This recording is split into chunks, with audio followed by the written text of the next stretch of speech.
Junior project managers say yes to everything. Senior project managers say no and get promoted for it. The difference isn't experience. It isn't seniority. It isn't even confidence.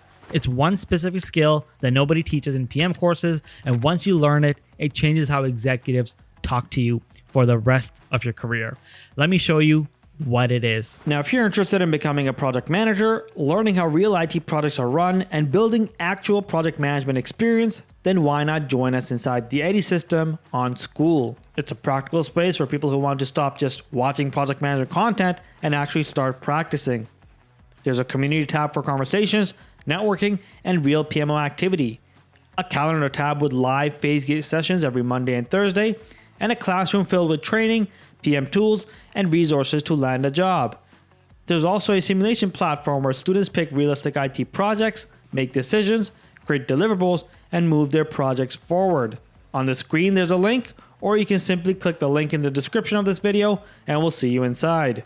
Some quick context, guys. I've been an IT project manager for over 8 years. I've worked remotely from Mexico, Colombia, Peru, and Argentina, and I've spent a significant portion of that running projects where the room included VPs, directors, and executive sponsors. And I've also watched a smaller number of PMs hold the line and walk out with executives who actually trusted them. The difference between those two groups is not what most people think. It's not confidence, it's not seniority, it's not even how technically competent the PM was. It's something much more specific. And once you see it, you start noticing it in every meeting you walk into for the rest of your career. Here's the trap that most junior and mid-level PMs are stuck in. You're running a project, an executive walks into your status meeting or pings you in the chat or grabs you in the hallway and asks you for something. A new feature to be added to scope, a deadline pulled forward by 2 weeks, a new initiative bolted onto the side of what you're already running. You feel the pressure, but you don't want to look difficult. You don't want to be the PM who says to the VP, no. So you say yes. You take the request back to your team. The team is not happy. They tell you what's actually going to happen now, and something else is going to slip. Quality is going to drop. Somebody's going to have to work a weekend to actually absorb the pressure. And so you go back to the executive and try to soften the impact. And 6 weeks later, the project is behind, the team is burned out, and the executive is unhappy because the thing you said yes to didn't land the way that they pictured. You did exactly what you thought a good PM was supposed to do, and it actually backfired. The reason it backfired is that you said yes, is that you said yes without making the cost of that yes visible to the stakeholder. That's the whole entire game. That's what nobody teaches you. That's what senior PMs do differently. So here's the principle. Saying no to an executive is rarely the right move.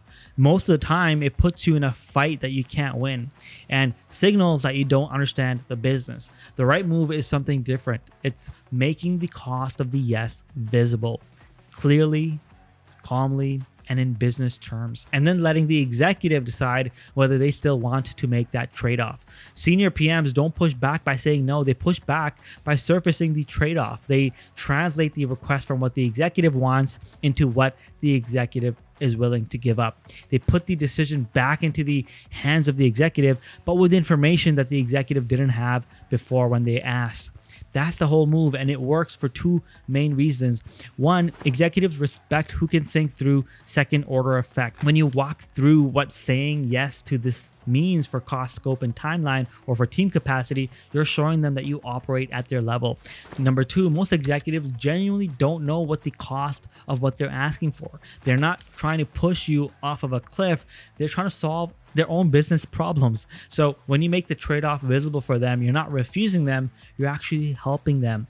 Once you internalize that, the next 4 moves become natural. Each one is a specific way to surface the trade-off without sounding like you're refusing your highest stakeholders. So technique number 1 is actually the simplest and it's the most powerful. When an executive asks you for something, you never want to lead with no, and you never want to lead with a flat yes that hides the cost. So instead, lead with yes and then the trade-off. Name the trade-off specifically. Don't be vague, don't be defensive, be specific. yeah, we can pull forward the deadline by 2 weeks. The trade-off will have to drop the reporting module from the launch and then ship that in phase 2. Or yes, we can add the new feature. The trade-off is that the integration testing window will need to shrink from 2 weeks to 4 days, which raises the risk of a defect getting into production. Notice what you didn't do. You didn't say no. You didn't fight it. You didn't get emotional. You just said, yeah, we can try that. And then you put the executive in possession of information that they didn't have before they asked. Now the decision is theirs. If they accept the trade-off, then you guys are all aligned. If they walk it back, then you've protected the project without ever refusing them. Now, technique number 2 is for situations where the executive's request would require you to do more. Not necessarily differently, but just more. So a common scenario is an executive walks in and asks you to add a brand new initiative on top of everything that you're already running.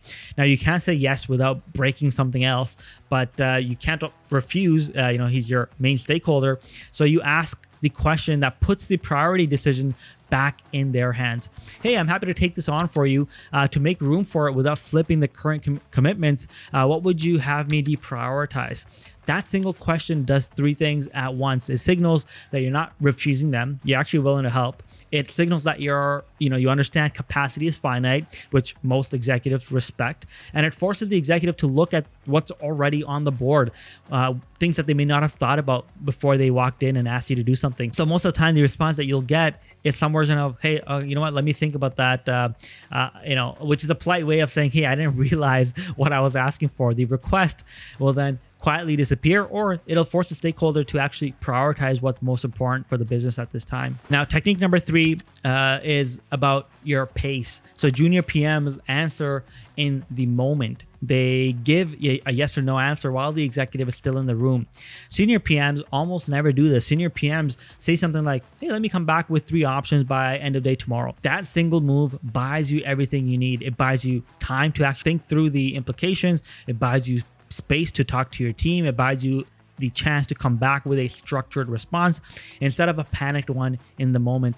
And critically, it changes the dynamic. You're no longer reacting to a request in the moment. You're presenting a structured set of options to make a decision. You're presenting a structured set of options to a decision maker. That's the posture that executives associate with senior PMs. The format that I use is almost always 3 options. Hey, option A is the request as stated with the trade-offs named. Option B is a slightly modified version that reduces the cost. Option C is a different approach that solves the underlying business problem in a different way. And then you can walk in with these 3 options for the executive. You let the executive pick. They feel in control. You're in control of what's actually on the table. So use that technique. Always ask for more time and come back with a structured response. The 4th technique is actually probably the most advanced technique. It's for the moments when you have to push back hard, when the request is genuinely going to hurt the project, and software techniques aren't going to be enough here. The instinct most PMs have here is to dig in, to explain why the request can't work, to defend the project, and that instinct is usually wrong. The right move is actually to escalate the decision, but to frame the escalation as a favor to the executive, not a challenge. It can sound like something like this. I want to make sure you've got cover on this one. The trade-off is significant enough that I think it's worth getting your boss aligned before we commit. Want me to set up a conversation? So read what's happening here. You're not refusing. You're not even pushing back. You're protecting the executive from making a decision that might come back to bite them. You're demonstrating that you think about their political safety, not just the project. Most of the time, the executive walks back the request themselves because they don't actually want to escalate. They wanted something fast, and once they see that getting it fast also means getting it on record, they usually reconsider. This technique is for occasional use, so don't use it all the time, but when you use it well, it builds enormous credibility with executives over time. They start to see you as someone who watches their back, which is exactly what they want from a PM. Now, here's a quick story, guys. A few years ago, I was running a major infrastructure migration project. 6 months in, the executive sponsor walked into a status meeting and asked me to fold a brand new compliance initiative into the same project without changing the timeline.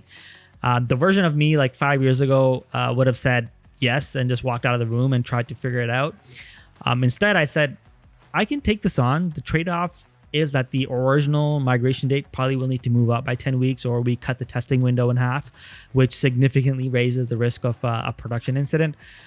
So like, which one would you prefer? So, I mean, obviously didn't frame it exactly like that. I was a bit more savvy with how I framed it. But, once I gave him the option and trade-offs, he stared at me for a second and then he said, let me think about that. And then by the end of the day, the compliance initiative had been spun off into a separate project on its own, with its own timeline and its own budget. I didn't refuse anything. I didn't push back. I just kind of made the cost visible. And he made the decision that he was always going to make once he saw the full picture. So that's the move, guys. So quick recap, guys. When you have executives reaching out to you and asking you to do more things on your project, first technique is say yes, show them the trade-off. Second technique is, hey, what would you have me deprioritize? Third technique is, hey, let me come back with a couple of options. And then technique number 4, escalation as a favor. None of these are about refusing executives. All of them are about making the cost of saying yes visible to the executive so that they can make a real decision instead of a reflexive one.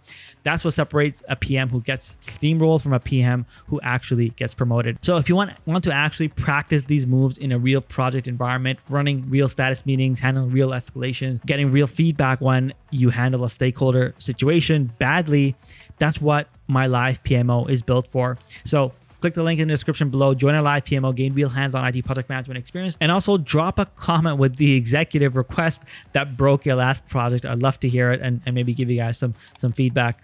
If nothing else, I'll see you either inside my community or on the next one.